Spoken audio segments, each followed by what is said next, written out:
Measurements and standard sizes in this video are for American quilting. For other nations, please check what is normal by talking to your local fabric store. Ever wanted to start quilting but found it too complex? Fear not, this video will guide you through a fun and easy way to get started with quilting. Quilting, an age-old craft, is a delightful blend of creativity and practicality.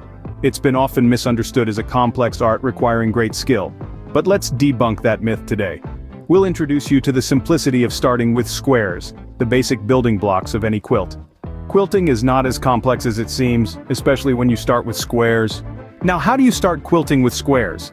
First, you have to calculate the number of squares needed. To do this, divide the length and width of your desired quilt by the size of the square, plus 1. Multiply these two numbers together. Then, divide 45 by this number, giving you the number of rows. Cut slits in the edge of the fabric at every square's increment, and tear it by hand. Woven fabric tears in a straight line, making this process a breeze. Finally, cut these strips into squares, and voila, you have your squares ready for quilting. Next, we sew these squares together to form rows. Ensuring a ½ inch margin to the inside with the pretty sides together, we start stitching.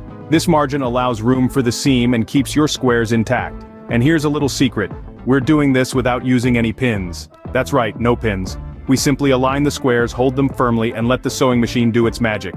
Stitch by stitch, square by square, our rows start to take shape.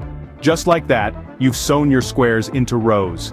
Finally, we assemble the quilt by sewing the rows together and adding the batting and backing. This process is straightforward. Sew each row together, maintaining a ½ inch margin on all sides, pretty sides together. Pin together your quilt top pretty side out, batting, which is flat stuffing, and backing fabric, placing pins within each square.